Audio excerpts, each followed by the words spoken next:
Amigas y amigos, vamos a seguir un domingo más con los cortos teológicos.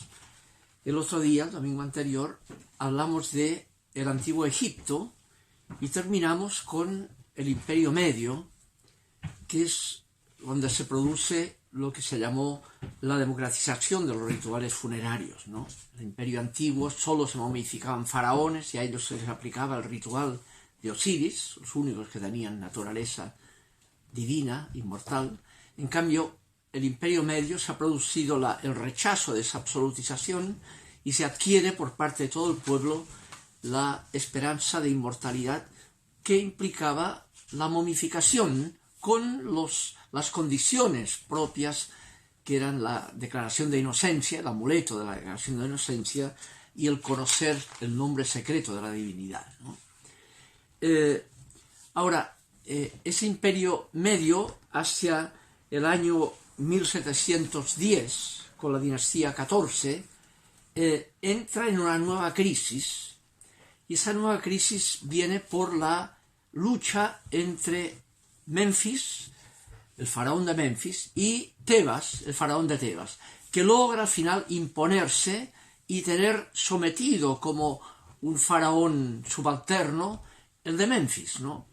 Ahora, este de Menfis, de todas maneras, intentaba luchar contra el de Tebas, pero tenía un problema, y es que hay un periodo de hambruna muy fuerte que lleva a la gente de los desiertos del Sinaí y de Arabia a querer entrar en el delta, porque ahí había cosechas en Egipto, ¿no? Y entonces el faraón al final decide hacer las paces con estos inmigrantes, de manera de poder enfrentarse solo con el frente que tenía el faraón de Tebas, ¿no? Y deja instalarse en el delta a estos inmigrantes extranjeros, ¿no? Y ahí penetran estos inmigrantes, ¿ya? Y logran derrocar ellos la dinastía XIV de Menfis, con un faraón que se impondrá, que es Sanati. Esos inmigrantes son conocidos como los Hicsos, ¿no? Que cubrirán de la dinastía XV hasta la XVII en Egipto, ¿no? Entonces la dinastía XV ya es la de Sanati, ¿no? Que una vez instalado, él se impone frente al faraón de Tebas, logran derrocarlo, y la dinastía XVII de los Hicsos, la última, es la de Kian, que logra imponerse en todo Egipto. ¿Ya? Son los Hicsos, ¿no? Ese contexto de los Hicsos, de un periodo que consideran los egipcios de la segunda gran crisis, fueron invadidos por faraones extranjeros, ¿no?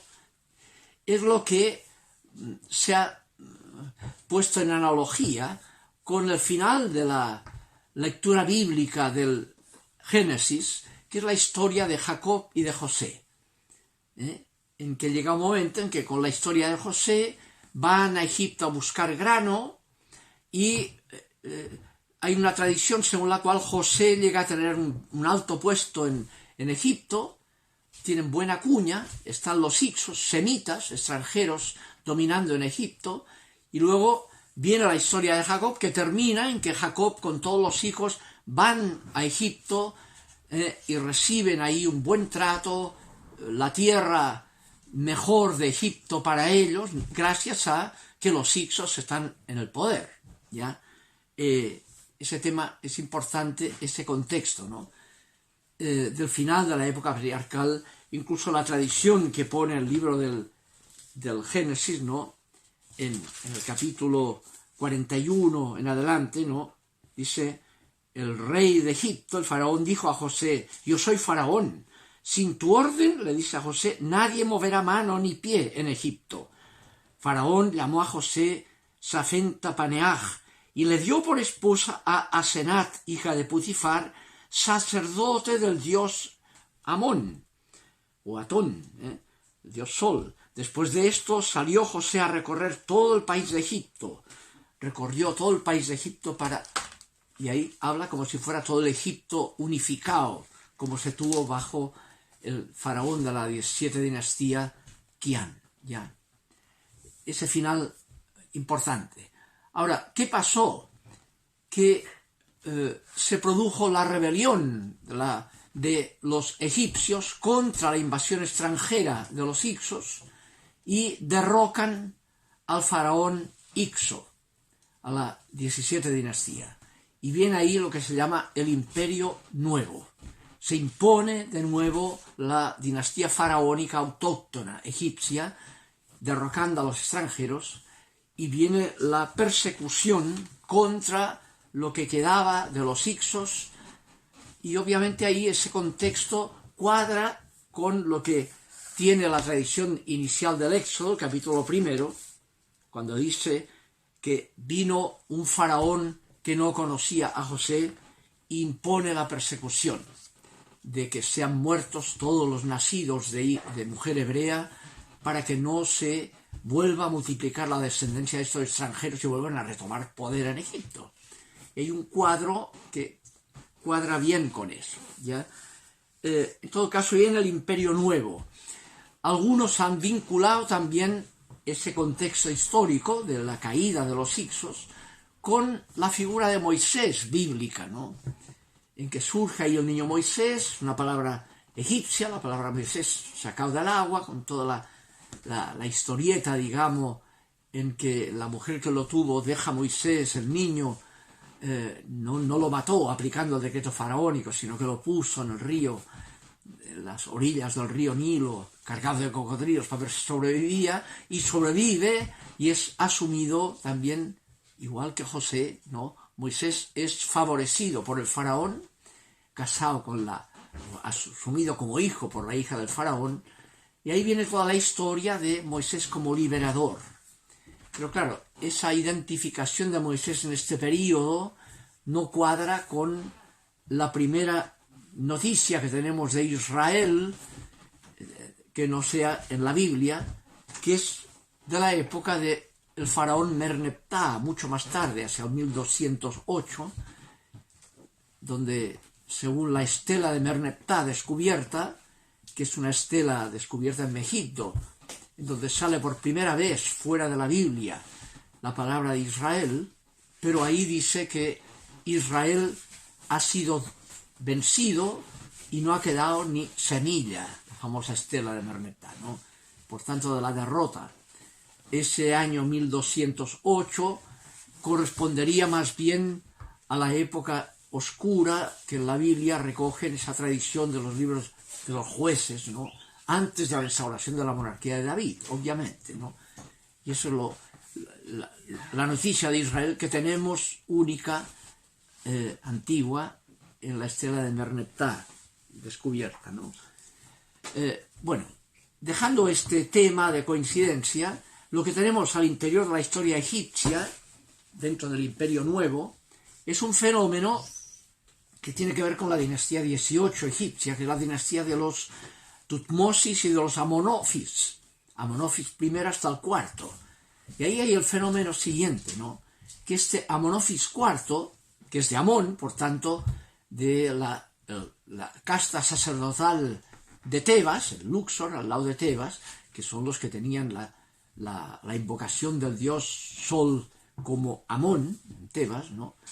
Los Amon-Ofis, servidores de Amón, pero llega uno, el Amonofis IV, hacia el año 1370, está bastante bien fechado ese fenómeno, que él se cambia el nombre, está casado con la famosa Nefertiti, Amonofis IV, se cambia el nombre para tomar el nombre de Aken-Atón, fiel de Atón, que es el símbolo solar, pero en el delta, al lado de Memphis, ¿no?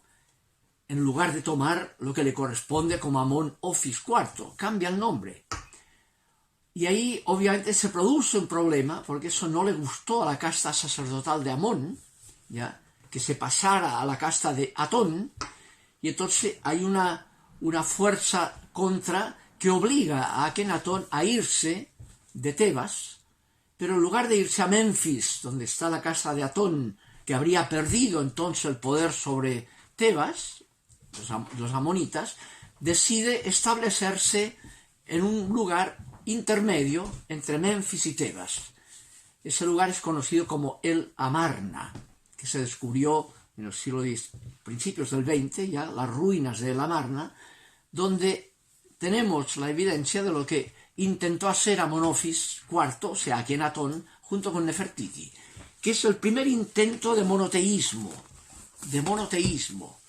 Ahí se ha descubierto el himno a Atón, ya las momias de Akenatón, o sea, los restos de Akenatón momificados y de Nefertiti, y ese himno vale la pena, es la primera afirmación propiamente monoteísta de la historia de las religiones, ¿no? Hacia el 1370, antes del 1347, que es cuando consta que fue muerto Akenatón, ¿no? Junto con Nefertiti. Dice el himno, un fragmento de este himno descubierto en las ruinas de El Amarna: alabanza al faraón del Alto y el Bajo Egipto, que vive realmente, el señor de los dos países, el hijo de Ra, que vive realmente, el señor de las diademas, Akenatón, extenso en su vida, y alabanza a la esposa primera del rey, Nefertiti, viviente, henchida de salud y juvenil siempre y eternamente, por el flamerífero de la mano derecha del faraón, el ojo de Horus, dice, y sigue, cuán múltiple es eres tú lo que hiciste, Atón, está oculto del rostro del hombre, oh Dios único, que no tiene par, tú creaste el mundo según tu deseo, mientras estabas solo, y todos los hombres, ganado y animales salvajes, cuanto hay en la tierra andando sobre sus pies y cuanto hay en lo alto, tú lo hiciste. Y sigue, tú haces que salga un Nilo en el mundo inferior, tú lo sacas afuera porque deseas sustentar al pueblo tuyo de Egipto, según tú lo hiciste para ti mismo, el Señor de todos ellos, fatigándote con ellos, el Señor de todos los países, alzándote como sol por ellos, el Atón del día, magnífico en majestad. El Nilo del cielo es para los pueblos extranjeros, la lluvia, ¿no? Y para las bestias de todo desierto que van sobre sus pies. En cambio, el verdadero Nilo sale del mundo inferior para Egipto, el río, ¿no? Mientras estabas solo, alzándote en tu forma de Atón vivo, apareciendo, brillando, apartándote o acercándote, hiciste millares de formas de ti mismo a solas, ciudades, poblaciones, campos, camino y río. Y sigue, Akenatón, el mundo cobró ser por tu mano, conforme a como lo hiciste. Cuando te alzas, viven, cuando te pones, mueren. Tú eres el tiempo de la vida en ti mismo, porque se vive solo gracias a ti.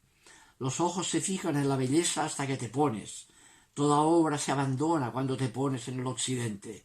Pero al alzarte de nuevo, toda cosa prospera para el rey, para el faraón.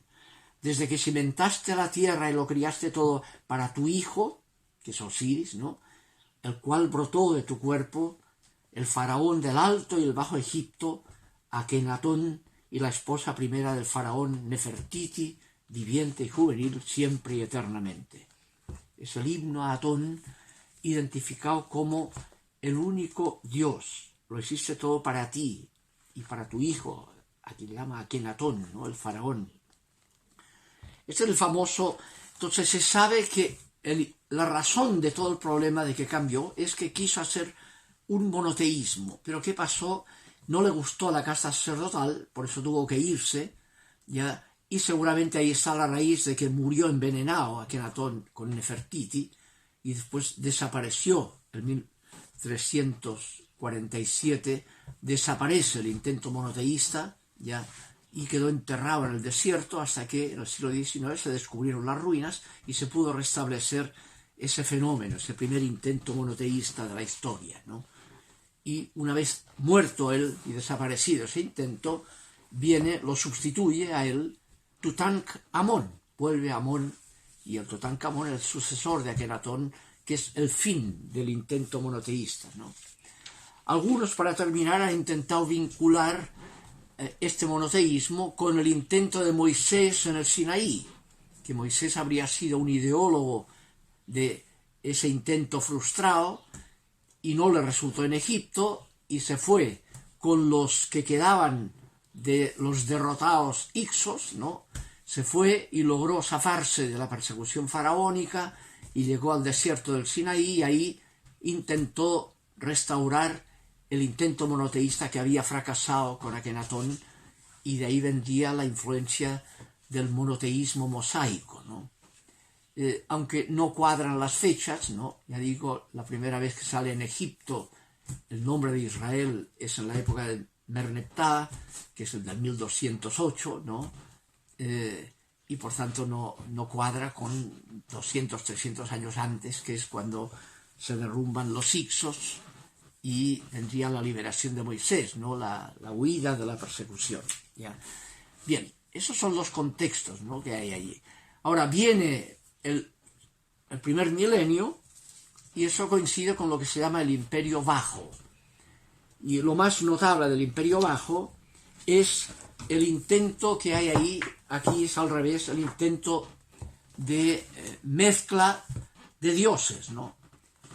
Como saben, el Imperio Bajo está muy marcado por las influencias ya persas, ¿no? Muchas dinastías persas, hasta que vienen las últimas dinastías del siglo IV, que es la dinastía 31-32, que es la dinastía de Alejandro Magno, que crea la ciudad de Alejandría como capital en el Mediterráneo para llegar al embarco ahí. Muere Alejandro Magno y lo sucede en Egipto Ptolomeo I. Y con Ptolomeo tenemos el texto con que Ptolomeo intentó en Alejandría hacer un templo que fuera común para griegos que estaban ahí y egipcios, que es el Serapeon, y estableció el Serapeon, donde hacían culto, donde se sentían en su casa tanto griegos como egipcios. Y el Serapeon es el dios que él estableció ahí, que es Serapis, que era mezcla de Osiris y Apis, el toro egipcio, y la forma que tenía era la forma de Plutón.